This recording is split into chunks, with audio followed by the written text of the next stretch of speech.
कोटि कोटि आत्मा प्रणाम। वंशी मास्टर जी को कोटि कोटि आत्मा प्रणाम। गीताचार्य श्री कृष्ण परमात्मा को कोटि कोटि आत्मा प्रणाम। 40 मास्टर से मैसेजेस, इस पुस्तक का आयोजन करने वाले अरुणा मैडम को कोटि कोटि आत्मा प्रणाम। इस बुक के जरिए हमें नए नए ज्ञान जो हमें आगे लेकर जा सकती है, अ, अपनी अंदर की ज्ञान को कैसे धीरे धीरे हम बढ़ा सकते हैं, हम एनलाइटनमेंट की तरफ कैसे जा सकते हैं। ये ज्ञान देने वाले सभी मास्टर्स को कोटि कोटि आत्मा प्रणाम और कृतज्ञता। वीएनसी चैनल को भी thank you thank you thank you so much. तो मास्टर्स, आज हम अ, अश्वत्थामा से संदेश लेने वाले हैं। अश्वत्थामा के बारे में हम सबको पूरी पता है, मैं ये नहीं कहती हूँ, लेकिन ये नाम हमें सुना सुना जैसा लगेगा, क्योंकि हमने बहुत सुना है अश्वत्थामा के बारे में। वो सप्त चिरंजीवियों में एक है, मतलब अब तक वो उसी शरीर से आ, प्रस्तुत है, जैसे कि हनुमान जी, अश्वत्थामा, मार्कंडेय महर्षि, ऐसा 7 व्यक्तियों के बारे में कहते हैं, है ना। तो अश्वत्थामा द्रोणाचार्य की पुत्र, एकलौता पुत्र, और जिसको ये वरदान भी है, ये कहते हैं ना थर्ड आई, महादेव का वरदान है, वो शक्तिशाली है, और ये सब हमें पता है। महाभारत का एक अहम हिस्सा अश्वत्थामा, अश्वत्थामा। तो वो हमें क्या ज्ञान दे रहे हैं अश्वत्थामा से। ये अरुणा मैडम बहुत सारे क्वेश्चंस पूछती है, प्रश्न पूछती है। मतलब आप उस महाभारत के उस समय पर आपका डिजाइन क्या था, आपका काम क्या था, आप क्या कर उस जन्म का प्लान, मतलब हम हर जन्म के लिए एक डिजाइन लेकर आते हैं ना, उसको पूरा करने के लिए उस जन्म का उपयोग करते हैं। वैसा तरह तरह के प्रश्न पूछते हैं अरुणा मैडम, और सारे प्रश्न का समाधान देते हैं। अश्वत्थामा से जो संदेश हमें प्राप्त हुई है, वो बहुत गहरी ज्ञान देती है, और बहुत गहरा संभाषण हुआ है इन दोनों के बीच, अरुणा मैडम और अश्वत्थामा, इन दोनों के बीच। तो आइए हम देखते हैं, जितना हम आज पूरा कर सके उतना पूरा करेंगे, जो बाकी रह जाती है वो नेक्स्ट सेशन में पूरा करेंगे, ठीक है। तो चले, ये अश्वत्थामा के से संदेश ना 1994 मार्च 16 मॉर्निंग 10:45 उनको मिला था। हमें पता है, हाँ, हमें पहले ही ये इंट्रोडक्शन दिया गया था कि वो चैनलिंग के जरिए, अरुणा मैडम को चैनलिंग के जरिए मास्टर से संदेश मिलती रहती है। तो जब उनको संदेश मिलती है, वो फटाफट जाकर अपने टेबल या कहाँ जहाँ उनका बुक्स और पेन्स होते हैं ना, वहां जाकर बैठ जाती है, और जो भी संदेश आती है वो लिखती रहती है। ऑटो राइटिंग के जरिए वो हमें ये बुक, ये संदेश ऐसा प्राप्त हुए है, ठीक है। तो देखते हैं, अश्वत्थामा जी कह रहे हैं, मैंने अपने पिता के मार्गदर्शन में 4 साल की उम्र में ध्यान करना शुरू कर दिया था। पिता के मार्गदर्शन, कौन है अश्वत्थामा के पिता? द्रोणाचार्य, कुरुवंश के गुरु, मतलब पांडव और कौरव को विद्यादान, ये सारे युद्ध विद्या, ज्ञान की विद्या, सब कुछ सिखाने वाले गुरु थे द्रोणाचार्य। द्रोणाचार्य के पुत्र अश्वत्थामा, 4 साल की उम्र से उनको ध्यान करना सिखाया था द्रोणाचार्य जी ने। वह राज परिवार के कुल गुरु थे, कुरु राज परिवार के कुल गुरु थे। शुरू में जब पांडवों और कौरवों में कोई अंतर नहीं था तो मैं उन दोनों का मार्गदर्शन करता था। मतलब बचपन में इन दोनों में कोई अंतर नहीं था, कौरव और पांडव ऐसा विभाजन नहीं था, अंतर नहीं था, हम सब भाई है, ऐसा भावना थी पहले पहले। तब अम, अश्वत्थामा उनको मार्गदर्शन देता था, मतलब उनको सिखाता था, क्योंकि वो लोग राज्य से, अपनी पैलेस से आश्रम में आए थे सीखने के लिए। आश्रम में कौन है? द्रोणाचार्य और उनकी पत्नी और उनकी बेटा अश्वत्थामा। तो अश्वत्थामा उनको सिखाता था, ये कह रहे। तब मैं करीब वो कितना आयु, मतलब 15 ईयर्स, करीब 15 साल का था, 15 साल का था। अ, अंततः तब तब तक मैं प्रबुद्ध हो चुका था। महाभारत युद्ध के कारण जो निकट आ रहा था, मुझे युद्ध करना पड़ा। मतलब जब जब तक ये कौरव और पांडव आश्रम में आए थे, तब अश्वत्थामा का आयु, मतलब एज 15 ईयर्स था। तब तक वो पूरी तरह से सिद्ध था, मतलब ट्रेंड, उसका पूरा विद्याभ्यास पूरी हो गई थी। तब तक वो सब कुछ सीख गया था। उतना ही नहीं, महाभारत युद्ध के कारण, महाभारत बड़ा सा युद्ध होने वाला है, सबको पता है। कुछ मतलब जैसे मास्टर्स, उस समय का एनलाइटेंड मास्टर्स भी थे, बहुत सारे थे, उनको पता था। तो इसी के कारण हमें जल्दी जल्दी सब कुछ सीखना पड़ा, क्योंकि हम तैयार, खुद को तैयार कर रहे थे युद्ध के लिए, उस समय के लिए। देखिए, हमें कुछ विषय पता होते हैं, कुछ विषय हमें जहन होती है, हमें लगता है कुछ होने वाला है, कुछ घटने वाला है, ऐसा हमें लगता है। हम उसको नजरअंदाज करते हैं, लेकिन वो होने के बाद, वो कांड या जो जो कुछ है, होने के बाद, अरे यार मुझे पहले लगा था, तभी मैं चौकन्नी रहने, अगर मैं चौकन्नी हो गई तो मे बी मैं इस घटना से बच सकती थी, आई मिस्ड इट, ऐसा हम सोचते हैं। इसीलिए कोई भी एहसास जब हम ध्यान करते हैं, हम धीरे धीरे, हमारी चेतना विश्व की चेतना से धीरे धीरे जुड़ जाती है। कुछ तो संदेश हमें मिलती रहती है, मतलब हमारी जिंदगी का होने वाला इंफॉर्मेशन, फ्यूचर इंफॉर्मेशन, ये सब कुछ हमें अंदाजा होती रहती है। तो उस अंदाजा को नजरअंदाज ना करते हुए, हमें उसके बारे में, अगर फॉर एग्जाम्पल ऐसा होने वाला है, अगर हो गई तो मैं क्या करूं, उसके लिए हमें खुद को तैयार करना है। हम ऐसे नहीं सोच सकते ऐसा नहीं होना चाहिए, ऐसा नहीं हो सकता, ऐसा नहीं होना चाहिए, ऐसा बार बार रटने से क्या वो जो घटने वाला है वो नहीं घटेगा? ऐसा नहीं ना। क्यों हमें फ्यूचर का इंफॉर्मेशन मिलती रहती है? क्योंकि हम हमें तैयार होना है, प्रिपेयर योर सेल्फ।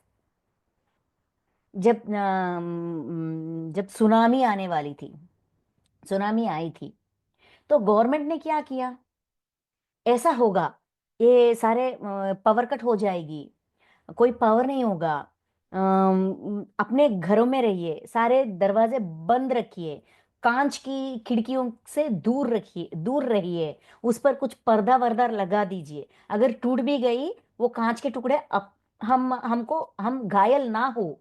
ऐसा हमें क्या करने, क्या हम सुनामी को रोक सकते हैं? नहीं ना। लेकिन सुनामी आने वाले हैं, उसके लिए हम प्रिपेयर हो सकते हैं, हम रेडी रह सकते हैं, खुद को तैयार कर सकते हैं। इसीलिए फ्यूचर का इंफॉर्मेशन दिया जाता है। यहाँ अश्वत्थामा जी हमें बहुत गहरी सच अपनाने के लिए कह रहे हैं। हमें देखिए, महाभारत युद्ध के कारण जो निकट आ रहा था, बहुत निकट मतलब क्लोज आ रहा था, मुझे युद्ध करना पड़ा। सबको युद्ध करना पड़ेगा। ये सारे जो उस टाइम के योद्धा, जो फाइटिंग पता है, युद्ध करना पता है, वो सबको सब लोग वहां पार्टिसिपेट करना पड़ेगा, पता है। इसीलिए सब लोग, जिसको ये ज्ञान था, ये सच्चाई को उन्होंने स्वीकार किया। इतना ही नहीं, खुद को तैयार भी कर दिया, तैयार करने में लगे रहे। 15 साल की उम्र में वो पूरी तरह से तैयार था। अपनी पूरा विद्या अपने पिताजी के जरिए जो भी सीखना था उन्होंने सीख लिया।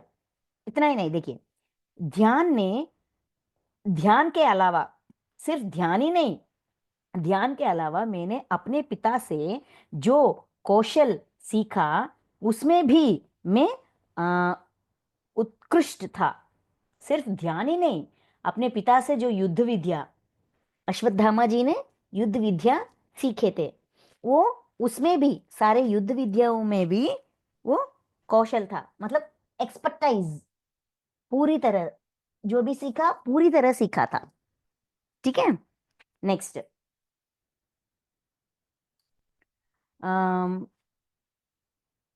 अपने पिता से जो कौशल सीखा उसमें भी मैं उत्कृष्ट उत्कृष्ट था। उस समय जीवन बहुत कठिन था। मैं अपने कौशल ध्यान पर काम करता काम करता और पूरे दिन दूसरों को पढ़ा था। मतलब जो सीखने की वो समय थी, अश्वत्थामा खुद तैयार हो रहे थे, ध्यान कर रहे थे, ध्यान सीख रहे थे और युद्ध विद्याएं सीख रहे थे। इतना ही नहीं, इसके साथ साथ उसके आसपास जो भी लोग थे, ये साम्राज्य की ये राजकुमार, इन सबको सिखाता था, तो पढ़ाता था। समय बहुत कठिन था।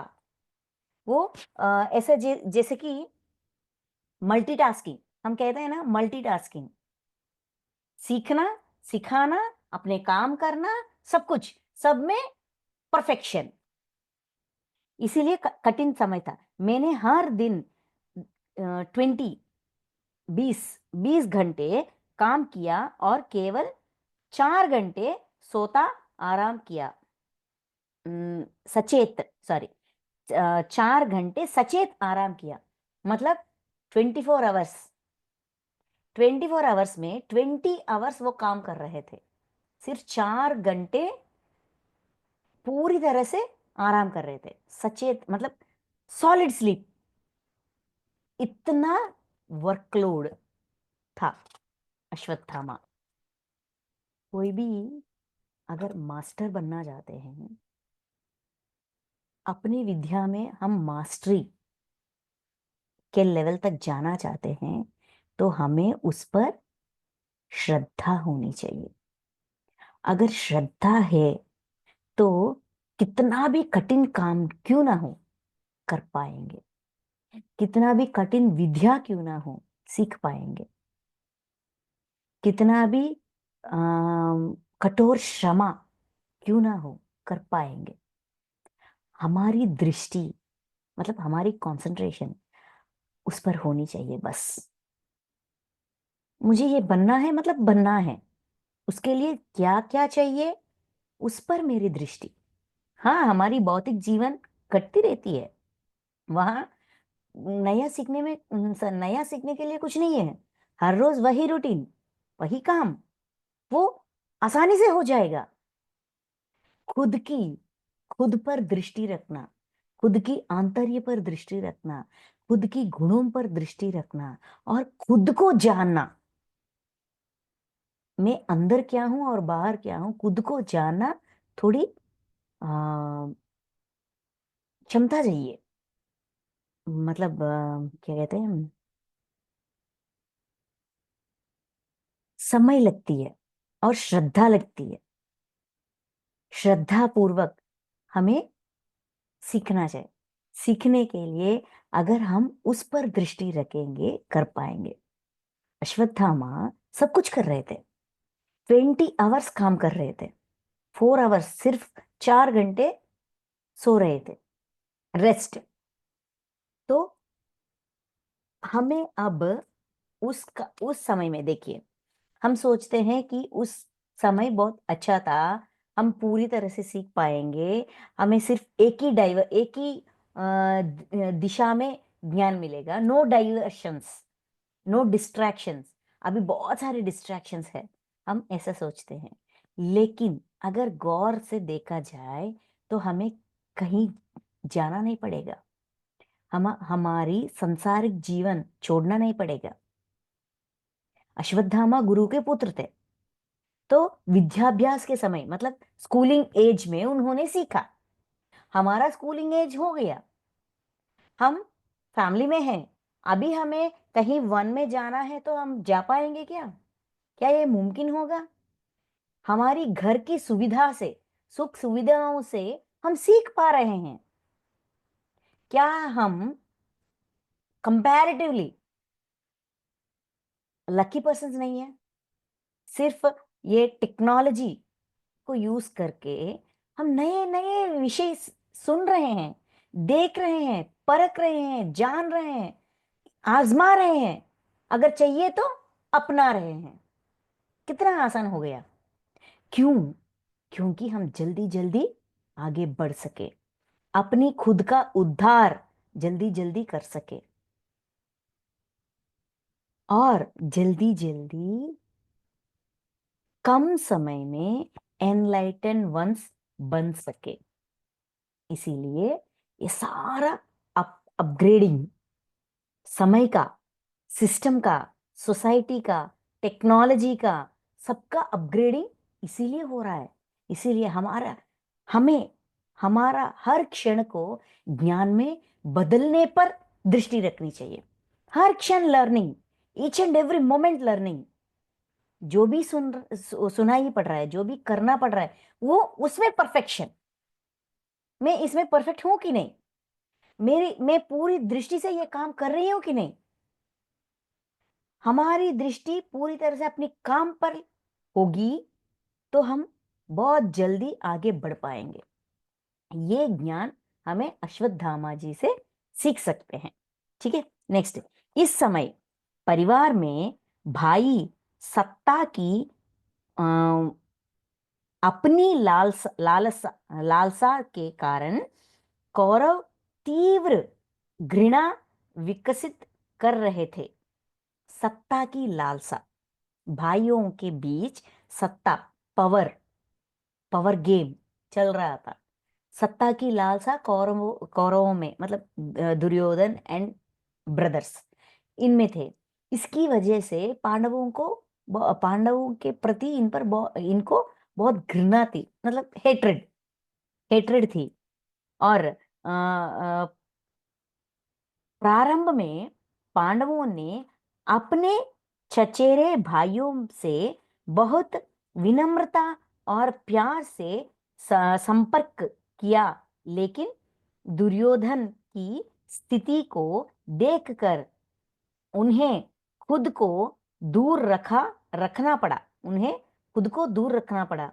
इसलिए इन भाइयों की शुद्ध भावनाओं को सुलझाने में मदद करने के बजाय उस समय के सभी ध्यानी केवल प्रमुख आयोजन के लिए खुद को पूर्ण करने में व्यस्त थे। तो शुरू शुरू में पांडवों ने कौरवों के प्रति संयम से रहकर उनको समझने के लिए, उनको समझने की प्रयास कर रहे थे और एक्सेप्ट कर रहे थे, कौरवों को और उनकी व्यवहार को एक्सेप्ट कर रहे थे। जितने भी मास्टर्स, मतलब उस समय में बहुत एनलाइटेंड मास्टर्स थे, भीष्म पितामह, गुरु द्रोण, कृपाचार्य, ये सब कुछ, ये सारे मास्टर्स हैं। कृष्ण, श्री कृष्ण, ये सारे लोग, उनके बीच का जो अनबंध हो रही थी उसको सुलझाने के लिए बहुत प्रयास कर रहे थे भाइयों के बीच, लेकिन सुनने के लिए तैयार नहीं थे। जब ये लोग तैयार नहीं थे, जैसे कि कौरव तैयार नहीं थे, उनकी सत्ता की लालसा बहुत अहम था, उसके लिए ready to do for anything, कुछ भी करने के लिए तैयार थे। तो इसीलिए सबको ये लगा, उनको समझाने के बगैर हम खुद को तैयार करेंगे, उस स्थिति के लिए, उस सिचुएशन के लिए प्रिपरेशंस, जैसे कि मैं क्या सीख सकती हूँ, मैं और मेरी युद्ध विद्या में, या क्या कहते हैं, धनुर्विद्या, और ये गदा विद्या, तरह तरह की अस्त्र विद्या, शस्त्र विद्या, ये तरह तरह की विद्याओं में परफेक्शन। और क्या है, और क्या सीख सकते हैं, और क्या सीख, ऐसा उस पर लगे रह गए ये सारे एनलाइटेंड मास्टर्स, उस समय के मास्टर्स। हम उन्हें रोक नहीं पाए, जितना भी प्रयत्न करें उनको रोक नहीं पा सकते थे। कृष्ण भी मदद नहीं कर सके, कृष्ण भी मदद करने के लिए बहुत सोचे थे, सुलझाने के लिए, समझाने के लिए बहुत प्रयास किए थे, लेकिन कुछ नहीं हो रहा था। इसलिए कृष्ण सहित हम सभी ने सबसे पहले खुद को पूरी तरह से विकसित करने का यह अवसर लिया, क्योंकि हम सभी ने सोचा कि जब हम अपनी मदद कर सकते हैं तभी हम दूसरों की मदद कर सकते हैं, करने के योग्य बनते हैं। ये सीखने वाली और समझने वाली बात है। जब हम अपनी मदद कर सकते हैं तभी हम दूसरों की मदद करने के योग्य बनते हैं। Excuse me. तो सारे मास्टर्स, उस समय के सारे मास्टर्स अपने, उन्होंने बहुत ट्राई किया था, लेकिन ये लोग सुनने वाले में नहीं थे, नहीं सुन रहे थे। तो तब ये सब लोग जाकर ये डिसाइड कर दिया कि हम खुद को तैयार करेंगे, हम खुद को पूरी तरह से सिद्ध रखेंगे, क्योंकि जब हम खुद का हेल्प कर सकते हैं तभी किसी का उपयोग होएंगे, किसी के लिए उपयोग बनेंगे, हेल्पफुल होंगे। मतलब अपनी अनुभव ज्ञान से ही हम किसी को कुछ सीख पाएंगे, किसी का मदद कर पाएंगे। तो इसीलिए ये सारे मास्टर्स खुद को, खुद की उद्धार में लग गए थे। हमें ये बात बहुत अच्छी तरह याद रखनी चाहिए। पहली हमें साधना, देखिए पत्री सर क्या कहते हैं, बैठो, ध्यान करो, श्वास पे ध्यास, पूरा ध्यास श्वास पे रखो, बस वही कहते हैं, बार बार वही कहते हैं, और वो भी बैठ जाते हैं ध्यान करने में। जो उन्होंने पूरी तरह से सीखा,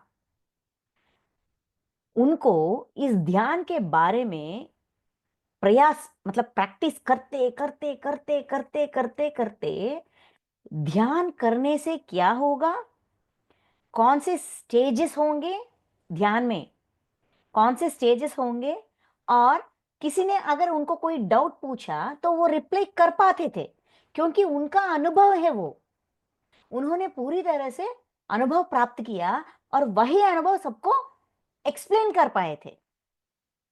so help your self so that you can help others, ये ज्ञान दे रहे हैं अश्वत्थामा। उस समय का मास्टर्स ऐसे ही प्रिपेयर हो गए थे, डिसाइड हो गए थे। फिर हालांकि हमने हमेशा सोचा था कि यदि हम बड़े युद्ध को टाल सकते हैं तो हम सभी अपनी और दूसरों की आ, अधिक मदद कर सकते हैं। इस बड़े युद्ध ना हो, अगर हम टाल सकते हैं, हम खुद का ही नहीं सबका मदद कर सकते हैं। ऐसा उनका भी प्रयत्न हुआ था इस युद्ध को रुकने के लिए, रोकने के लिए। इन दोनों भाइयों के, ये दोनों चचेरे भाइयों के बीच का ये लालसा, सत्ता की लालसा इतना भयानक होने वाला है, सबको पता है, लेकिन ये लोग सुनने के लिए तैयार नहीं है।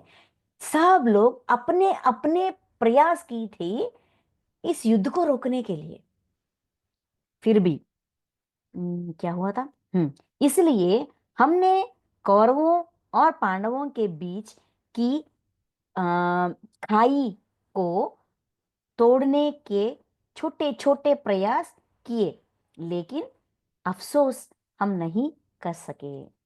इसलिए बार बार इन दोनों भाइयों को जोड़ने के लिए जो भी डिफरेंसेस इन दोनों के बीच थे उसको सुलझाने के लिए बहुत प्रयास किए थे, लेकिन कुछ नहीं हो रहा था। कुछ नहीं कर सके, हम नहीं कर सके। इस पूरी अवधि के दौरान हम हम में से अधिकांश प्रबुद्ध गुरु थे, अ, जो जो कि हमारी आंखों के आंखों के ठीक सामने ज्ञानोदय की स्थिति में थे। इसी प्रयास में बहुत सारे मास्टर्स थे जो उनके आंखों के सामने ज्ञानोदय मतलब एनलाइटनमेंट की स्थिति में थे। हमने कौरवों को तैयार करने में मदद की, क्योंकि हमने उन्हें वचन दिया था। कौरवों को ट्रेनिंग देने में अश्वत्थामा जुड़ गए थे, लगे रहे थे, क्योंकि अश्वत्थामा ने उनको वादा किए थे कि वो उनको ट्रेनिंग देंगे। इसीलिए मुझे उस तरफ रहना पड़ा बस। अतः हम पिता पुत्र मतलब द्रोणाचार्य और अश्वत्थामा दोनों को उनके साथ रहना पड़ा, इसीलिए हम दोनों को उनके साथ रहना पड़ा। वैसे भी ये भाई तो बस भौतिकवाद के प्यासे आम लोग थे, और आखिर आखिर यह तो एक खेल था जिसे हम सब खेल रहे थे। भौतिकवाद मतलब पूरी तरह 100% फिजिकल लाइफ, एर्थली बॉन्डिंग्स, मतलब भौतिकवाद इसका मतलब राज्य चाहिए, सत्ता चाहिए, सब हमारी होनी चाहिए, मतलब एर्थली, इस प्रापंचिक विषयों में ही उनको रुचि था। आध्यात्मिक मतलब खुद की उद्धार का कोई रुचि ही नहीं था, पता ही नहीं था, उस पर कोई दृष्टि ही नहीं था। इसीलिए हम दोनों को उन्हीं के पास रहना पड़ा। और आखिरकार देखे तो ये एक खेल है। सब अपनी अपनी खेल खेल रहे थे। जो जैसे कि कहते हैं ना वो शतरंज की गेम में चाल, किसका चाल जो जो है वो चलता होता है, वो चाल चलाता है, वैसे ही ये सब अगर देखा जाए तो ये सब एक खेल है। सब अपनी अपनी पोर्शंस प्ले कर रहे थे, बस इससे ज्यादा कुछ नहीं। हमारी चुनौती ये था हमारी चुनौती थी उन 100 अत्यधिक भौतिकवादी शक्ति सत्ताओं के साथ रहना, और फिर भी निरंतर नकारात्मकता के बावजूद अपनी आध्यात्मिक प्यास बुझाना।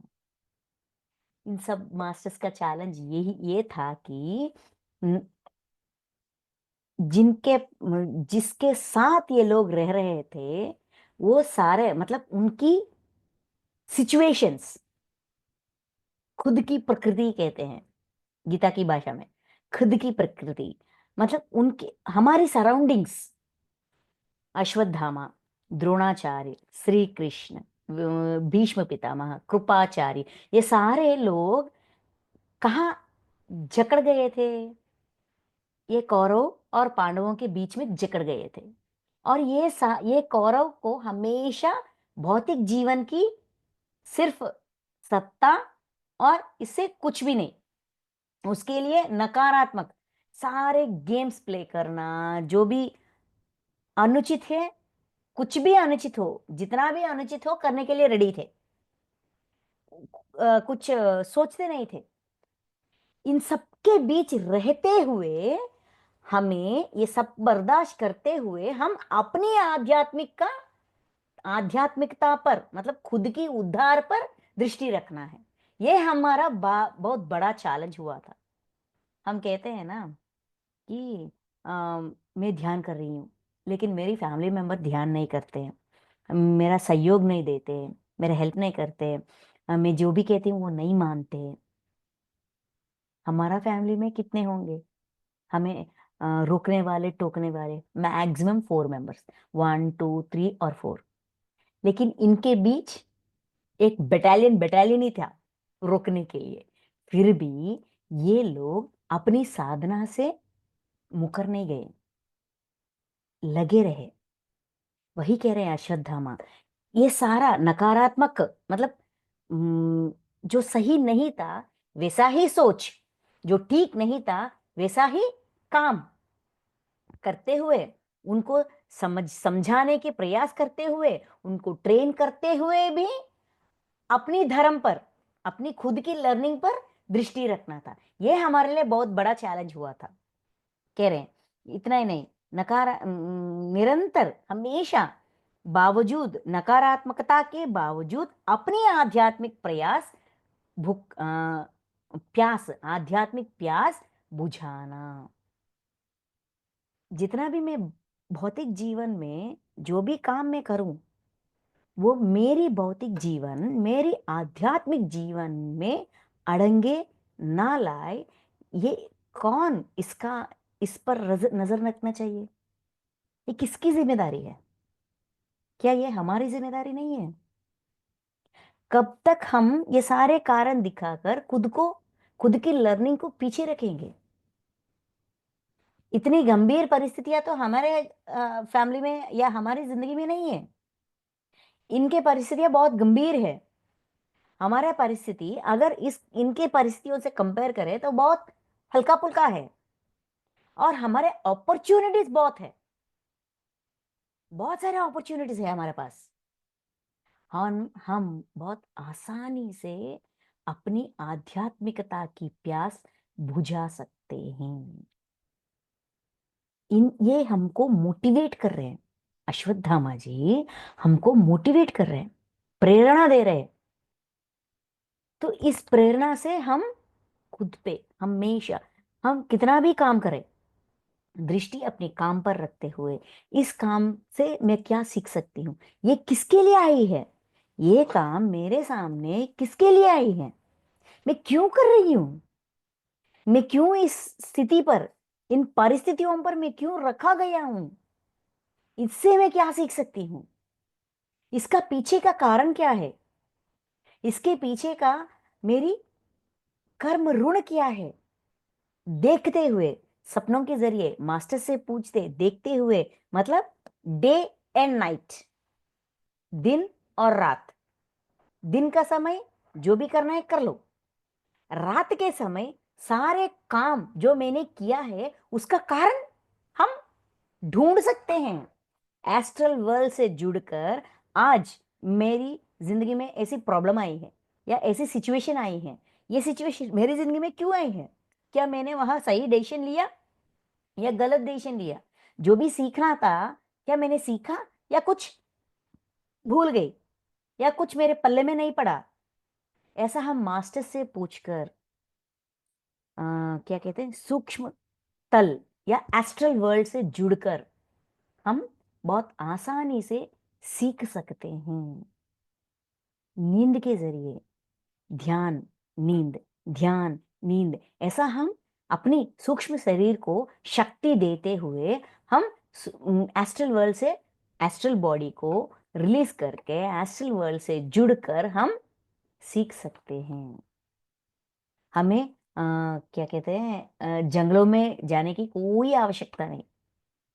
हमारे घर में इन सुख सुविधाओं से ही हम सीख सकते हैं।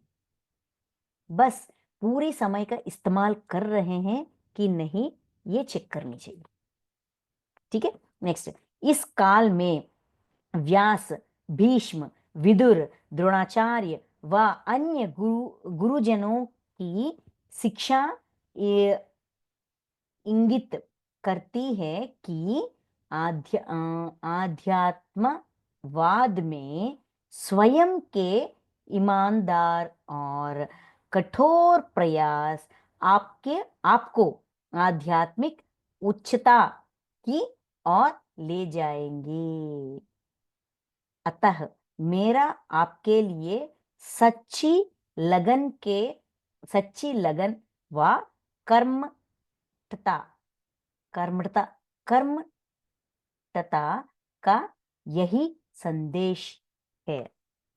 तो हमें ये उनका जिंदगी मतलब अश्वत्थामा का सिचुएशन, उनकी पूरी जिंदगी, उनका परिस्थिति कैसा था और उन परिस्थितियों में रहते हुए उन्होंने कैसा खुद की उद्धार कर सके, अपनी आध्यात्मिकता की प्यास कैसे बुझा सकते हैं, ये हमको संदेश दे रहे हैं। देखिए, आध्यात्मवाद में स्वयं के ईमानदार, स्वयं से ईमानदार, हमें खुद ईमानदार होनी चाहिए खुद से, और कठोर प्रयास, सिंसियरली प्रयत्न करनी चाहिए, सिंसियरली अपना प्रयत्न होनी चाहिए, आपको आध्यात्मिक उच्चता की ओर ले जाएंगे। ये दोनों हो, जिज्ञासा हो और प्रयत्न हो, दोनों सिंसियर हो, तो हम इजी आसानी से आगे बढ़ पाएंगे। ये संदेश दे रहे हैं अश्वत्थामा जी। ये देने के बाद अरुणा मैडम एक क्वेश्चन पूछती है, एक प्रश्न पूछती है। वो प्रश्न ये है कि महादेव, आप चिरंजीवी है, आपको यह अवस्था कैसे प्राप्त हुई? अश्वत्थामा जी चिरंजीवी थे, चिरंजीवी है ना, मतलब अब तक जिंदा है उसी शरीर से वो प्रकट है, वो है। तो ये सिचुएशन आपको कैसा है, मतलब क्या ये पॉसिबल है उसी शरीर से इतने इतने साल, मतलब इतने युग, क्या कोई जी सकता है? ये कैसा मुमकिन है? अर्णा मैडम पूछ रहे हैं। तो उसके लिए अश्वत्थामा जी कह रहे हैं, चिरंजीवी यानी शारीरिक मृत्यु के बिना, शरीर को मृत्यु नहीं है, ये जो भौतिक शरीर है वो मरती नहीं है। चिरंजीवी के मतलब वही है, मतलब डेफिनेशन या मीनिंग, चिरंजीवी इस शब्द का अर्थ बता रहे हैं। बताते हुए हम एक ही भौतिक शरीर को पीढ़ियों पीढ़ियों तक, सदियों तक और हमेशा के लिए धारण करते रहते हैं। पीढ़ियों तक, सदियों तक, हमेशा तक, मतलब जब से उन्होंने ये जन्म लिया था, जैसे कि द्रोणाचार्य के पुत्र अश्वत्थामा, एक जीवात्मा इस शरीर लेकर आई है और उसी शरीर में इतनी लंबी आयु, इतने लंबे समय तक रह गई है, ऐसा मुमकिन है। यह स्थिति मैंने अपने गुरु पिता से ध्यान और ईमानदारी की अपनी विपुल प्रतिभा के लिए वरदान के रूप में प्राप्त की थी। मतलब किसने दिया इसको ये वरदान? अश्वत्थामा के पिता प्लस गुरु, मतलब द्रोणाचार्य से ये वर अश्वत्थामा जी को मिला था। क्यों मिला था? उनकी साधना, ध्यान और लर्निंग, सीखने के लिए जितना इंटरेस्ट इनको था, वो देखकर द्रोणाचार्य ने इनको ये वरदान दिए थे। तो शुरू में मुझे चिरंजीवी होने का कोई विचार नहीं था। मतलब अश्वत्थामा जी को चिरंजीवी मतलब बहुत लंबे समय तक रहने की, ऐसे जीवित रहने की इच्छा नहीं थी। मुझे अपना युद्ध का काम पूरा करना था, कुछ और साल रहना था और रिटायर होना था। तो उसको उसका जन्म की प्रणालिका मतलब लाइफ प्लान, उस लाइफ का डिजाइन ये था कि कुरुक्षेत्र संग्राम, इस युद्ध तक युद्ध करना है, युद्ध के बाद कुछ साल जीना है, जीने के बाद रिटायर होना है, इस युद्ध के बारे में सबको वो एक्सपीरियंसेस शेयर करना है, वहीं तक इसका प्लान था। लेकिन उन्होंने प्लान क्यों बदला और कैसे बदला? मतलब यहाँ अश्वत्थामा जी हमें एक गहरी विश्व का सच्चाई, यूनिवर्सल ट्रूथ या यूनिवर्सल लॉ कहते हैं ना, वो हमें समझाने की प्रयास कर रहे हैं। जैसे कि हम जो प्लान, मतलब लाइफ डिजाइन, ब्रह्म की राता, ब्रह्म की ये लिखाई, भगवान की लिखाई, ऐसा जो हम कहते हैं ना, वो हमारा लाइफ का प्लान है, डिजाइन है। वो डिजाइन जो हम पहले करके आते हैं, उस डिजाइन को हम बदल सकते हैं, बार बार बदल सकते हैं। जितना समय तक जीना चाहते हैं उतना समय तक जी सकते हैं, लेकिन इतना समय तक जीने के लिए कारण क्या है, गोल, मोटिव क्या है, हमें पता होनी चाहिए। उस मोटिव को रीच करने में, उस गोल को रीच करने में हम ईमानदार होनी चाहिए, सच्चाई होनी चाहिए, और सच्चाई से प्रयास करनी चाहिए। तो ये सिखाते हैं, ये हमको ये दिखाते। देखिए, मुझे अपना युद्ध का बाद में मैंने महाभारत युद्ध के प्रतीक के रूप में इस भौतिक शरीर में हमेशा रहने की इच्छा विकसित की, ताकि लोगों को यह प्रचारित किया जा सके कि सत्ता की तीव्र इच्छा क्या कर सकती है। जब ये सारा युद्ध हुआ था, होने के बाद अश्वत्थामा में एक इच्छा जग गई, सत्ता के लिए इतना तीव्र प्रयास करेंगे तो परिणाम क्या होगा, सबको समझाने आ चाहिए। समझाने की इच्छा जग गई, अगर समझाना चाहिए तो मुझे इसी शरीर से हमेशा तक जीवित रहना चाहिए, इसीलिए मुझे चिरंजीवी, ये वरदान चाहिए। इस कारण, मतलब ही हैड अ मोटो, उसको एक गोल था, उसका एक कारण था। इतने लंबे, मतलब युग युग, बहुत सारे युगों से वो उसी शरीर में है, फिर भी सबको क्यों, मतलब उनका जो लाइफ का एक्सपीरियंस था, सत्ता की इतनी तीव्र लालसा कहीं का नहीं छोड़ेगी।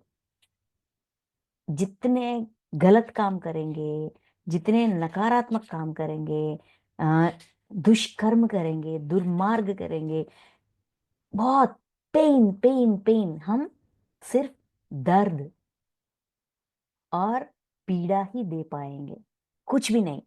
सब हमारे साथ जो रहते हैं उनको, जिसको हम शत्रु मानते हैं उनको, और खुद को भी, सबको, वो सच्चाई सबको बताने के लिए, सत्ता की तीव्र इच्छा क्या कर सकती है, ये सच्चाई सबको समझाने के लिए उसको, उन्होंने चिरंजीवी रहने की प्रण ली थी। मैं कई सत्ताधारियों को उनके उनके अवतारों को बिना किसी उद्देश्य के समाप्त करने से रोक पाया हूं। सिर्फ उन्होंने रहा ही नहीं, जिसको सत्ता की बहुत लालसा जग गई, उनको ट्रेन करते हुए, उनको सच्चाई को, इसकी रिजल्ट, हम हमेशा कुछ प्लान करते हैं, लेकिन इसका परिणाम क्या होगा हम अंदाजा भी नहीं लगाते, बस कर देते हैं। तो अश्वत्थामा जी क्या कर रहे थे, अरे यार ऐसा करेंगे तो इसका परिणाम ये होगा, देखो तुम जो प्राप्त करना चाहते हो वो प्राप्त नहीं कर पाएगा, इसके साथ साथ बहुत खोएगा। ये सच्चाई उनको समझाते समझाते, बहुत सारे लोगों को समझाते समझाते, उनको ना सत्ता की लालसा से उनको बचाए थे। बहुत सारे लोगों को मैंने उस मार्ग में जाने से रोका हूं, समझा पाया हूं, सच्चाई समझा पाया हूं, ऐसे कहते हैं। कहते हुए अब मैंने कई अन्य मास्टर्स के खगोल भौतिक सीखना शुरू कर दिया है, और मैं अपने सीखने के चरम पर हूं। बस सिर्फ यही काम पर उन्होंने समय वेस्ट नहीं किया। ये काम करते करते, अपनी इच्छा को पूरा करते करते, उन्होंने अम, विश्व, इस ब्रह्मांड में, ब्रह्मांड के सारे, बहुत सारे मास्टर्स के जरिए इस ब्रह्मांड का निर्माण, मतलब स्पेस, एस्ट्रोनॉमी, ऐसा ये सब कुछ सीख रहे थे। उनके पास जाकर उनसे ये सारा ज्ञान प्राप्त कर रहे थे। और ये उसमें एक्सपर्टाइज एक्सपर्टाइज हो गए। और फाइनल स्टेज में हूं, इस लर्निंग का फाइनल स्टेज में हूं। इतना ही नहीं, यह अध्ययन मुझे आवृत्ति परिवर्तन के दौरान सक्रिय रूप से भाग लेने में मदद करेगा। मतलब एक्सिस चेंजिंग, इस धरती का एक्सिस चेंजिंग जो होने वाला था, 1994 का मैसेज है ये। हम 2024 में है, मतलब 20 इयर्स बैक का मैसेज है ये जो एक्सिस चेंज जो होने वाला था, उसमें बहुत हेल्प कर रहे थे। हेल्प करने के लिए वो तैयार हो रहे थे, अश्वत्थामा जी। ठीक है, स्पेस लेवल में, मतलब यूनिवर्स लेवल में। ठीक है, नेक्स्ट, मेरी श्री हनुमान के साथ काम करने की तीव्र इच्छा थी, जो अब पूरी हो रही है। हनुमान जी से काम करने की, मतलब हनुमान जी के साथ काम करने की बहुत तीव्र इच्छा थी, और वो अब पूरा हो रहा है। मतलब अगर हम सीखना चाहते हैं, अपनी आत्मा, मतलब खुद की रियल सेल्फ, ये शरीर कुछ साल तक, सिर्फ एक जन्म के लिए, लेकिन इस शरीर में जो जीवात्मा है वो लंबी आयु है। इस जीवात्मा बहुत सारे जन्म लेकर आई है। क्यों लेकर आई है? सीखने के लिए। Learning learning learning learning learning, only learning. जिस लर्निंग के लिए मैं इतना जन्म लेकर आई हूं, क्या मैं इस जन्म में मेरी पूरी दृष्टि लर्निंग में क्यों नहीं लगा सकती? अगर ये इच्छा, अगर ये मैं इस विषय पर अगर मैं अपनी पूरी दृष्टि रख सकती हूँ, हर मिनट को, हर क्षण को ज्ञान में बदल सकती हूँ। ये बता रहे हैं अश्वत्थामा जी। उन्होंने चिरंजीवी जैसा रहने की इच्छा जारी किए थे। वो उनके लिए वरदान में मिला था। क्या उन्होंने उस वरदान को यूटिलाइज किया या वेस्ट किया? पूरी तरह से यूटिलाइज कर रहे हैं उसको। जो जिससे, जिस मास्टर से, इस विश्व का जितने मास्टर्स है, उनसे जो सीखने को मिल रहे हैं वो सीख रहे हैं, जो करने को मिल रहे हैं वो काम कर रहे हैं। ठीक है, तो हमारी जिंदगी में भी जो सीखने के लिए मिल रहे, सबसे सारे और से 360 डिग्रीज यूनिवर्स जिसके रूप में जैसे हमें इंफॉर्मेशन देती है, हमें हमेशा उस इंफॉर्मेशन को रिसीव करने के लिए हमें चौकन्नी रहनी है। अरे ये क्या कहेगा मुझसे, अरे ये क्या सिखाएगा, ये भेदभाव निकालेंगे तो सबकी ओर से हमें इंफॉर्मेशन मिलती रहती है, और हम वो इंफॉर्मेशन कैच कर सकते हैं, स्वीकार करते हुए उस इंफॉर्मेशन को ज्ञान में बदल सकते हैं। इंफॉर्मेशन को ज्ञान में बदलना हमारा काम है। ये अश्वत्थामा जी कर रहे हैं। इतना ही नहीं, खैर, भविष्य के बारे में मैंने अभी कुछ ज्यादा नहीं सोचा है। मतलब उनके भविष्य, अश्वत्थामा जी अपने उनके भविष्य के बारे में ज्यादा नहीं सोचा था अभी तक। चिरंजीवी होने के लिए आवश्यक गुण है।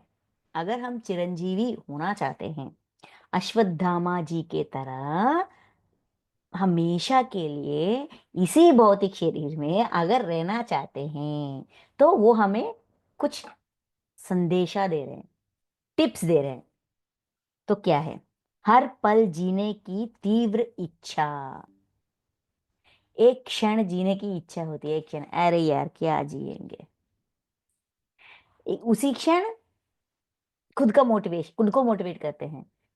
नेक्स्ट मोमेंट हम खुद को डिप्राइव करते हैं। डिमोटिवेट करते हैं। तो ऐसा नहीं होना चाहिए। फर्स्ट टिप ये कि है कि हर पल जीने की तीव्र इच्छा। अरे यार मैं जिंदा हूं, मतलब जीना चाहिए, ऐसा खुद को मोटिवेट करना चाहिए। नेक्स्ट, एक के बाद एक मानवता और खुद के लिए मददगार कार्य और चुनौतियों के विकसित करने की क्षमता। एक के बाद एक चैलेंजेस, कहते हैं ना life is a challenge, deal it. मतलब एक के बाद एक, अगर आज मुझे एक चुनौती आ गई, मतलब एक प्रॉब्लम आ गई या एक चैलेंज आ गई या ये कुछ काम करने के लिए आ गया और मुझे, मेरे लिए वो काम नया नया काम है, अच्छा अच्छा बाबा ठीक है, लेट मी ट्राई। मैं प्रयत्न करती हूँ, जितना कर पाती हूँ उतना करती हूँ।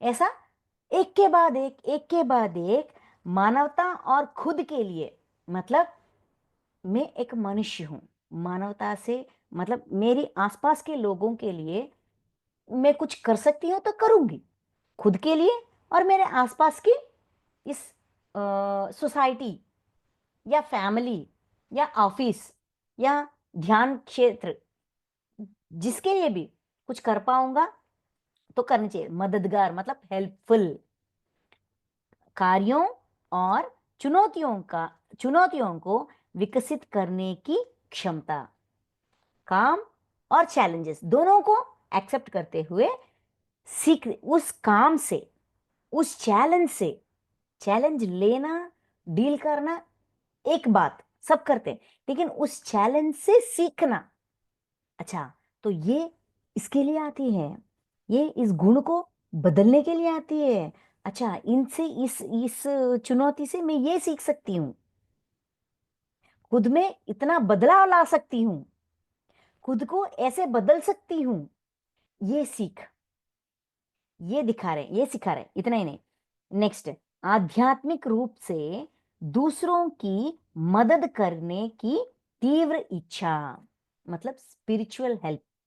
जो मुझे पता है वो, जिसने मुझसे पूछा है उसको देना, जो ज्ञान मैंने सीखा है वो ज्ञान सबको बांटना, जैसा हम करते हैं, जैसे कि ये जूम क्लासेस, इससे जो हमें समझ में आया, जो हमें जैसा समझ में आया वैसा बताना, जिसको चाहिए वो लीजिएगा, जिसको नहीं चाहिए वो नहीं सुनेगा, बस हो गया।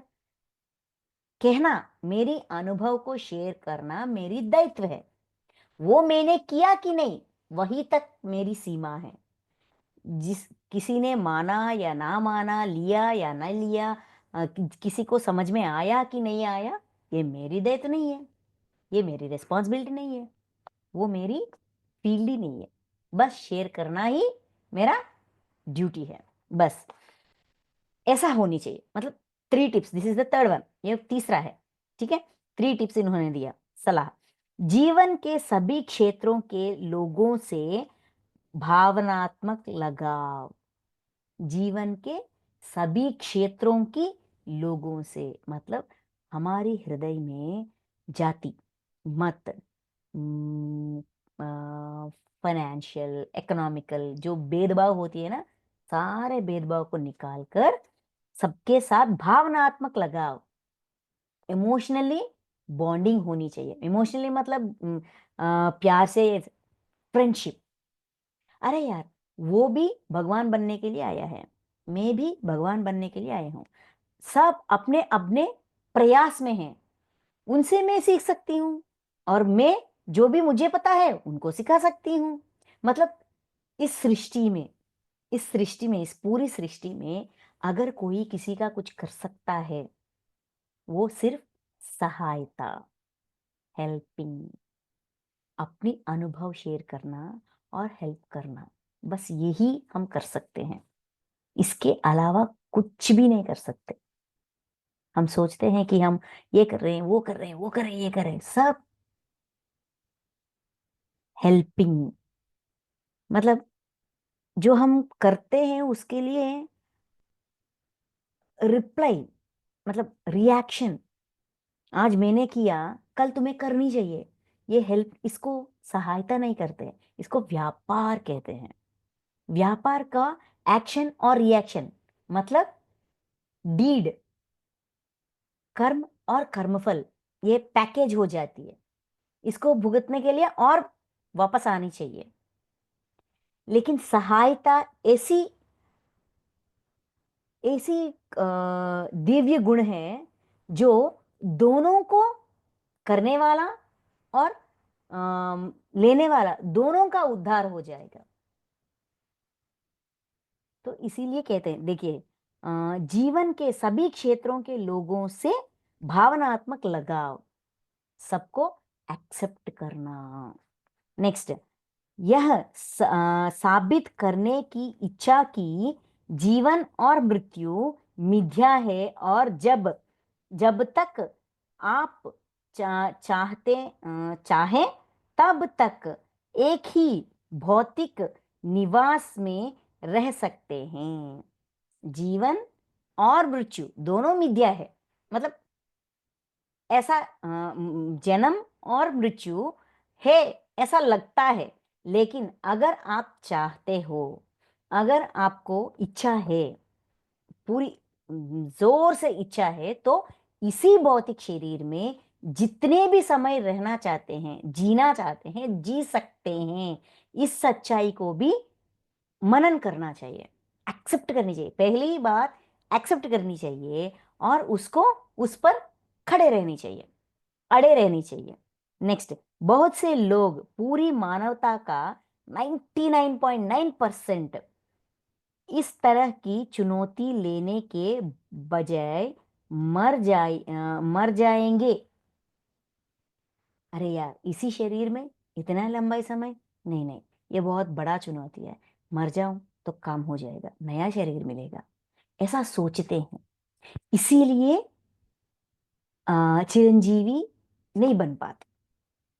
ये कह रहे हैं, मुझे भौतिक अमरता पसंद है। भौतिक अमरता मतलब उसी शरीर में बहुत समय तक, लंबे समय तक, अरसे तक, युग युग तक रहना अश्वत्थामा को अच्छा लगता है। उनकी इच्छा ये है। इसीलिए उन, मतलब उनके अंदर ये बहुत गहराइयों में है, वो अड़े रह गए इस सच्चाई में। वो अपने आप को ऐसा मोटिवेट कर रहे हैं। अगर हम कुछ बनना चाहते हैं, हमें खुद को मोटिवेट करनी चाहिए, मनन मनन मनन मनन करनी चाहिए। ऐसा मनन करते करते करते करते हम वो बन सकते हैं। ये पॉसिबिलिटी है। चाहिए तो बन जाइए, नहीं चाहिए तो नहीं बनिए, आपकी इच्छा। ऐसा हम पर छोड़ रहे हैं। पसंद है क्योंकि आप दूसरों की मदद करने के साथ साथ अपने व्यक्तिगत विकास पर लगातार काम कर सकते हैं। तो अश्वत्थामा जी को चिरंजीवी ऐसा जीने की इच्छा क्यों है? क्योंकि हम ऐसा जीते जीते बहुत सारे पीढ़ियों को देखते हैं, बहुत सारे जनरेशन्स को देखते हैं, बहुत सारे युगों को देखते हैं। तो देखते देखते सबका, जिसका जो सहायता कर सके वो सहायता करते करते हम भी नया ज्ञान सीखते हैं। खुद खुद का विकसन, एक्सपेंशन ऑफ आवर सोल, अपनी आत्मा का उद्धार, आत्मा को और एक्सपेंड और एनलाइटन और एनलाइटन और एनलाइटन और ज्ञानवान बन सकते हैं, बना सकते हैं। ये बहुत बड़ा चांस है। तो इसीलिए मेरे अंदर ये इच्छा है, ऐसा अश्वत्थामा जी कह रहे हैं। तो आज हम अश्वत्थामा जी से चिरंजीवी तत्व क्या है, और उनकी उस जन्म, मतलब अश्वत्थामा मतलब जैसे कि कुरुक्षेत्र संग्राम तक जो जिंदगी था, वो जिंदगी कैसे घटी थी, और उस जिंदगी से वो कैसे अपनी लर्निंग कभी नहीं छोड़ा था।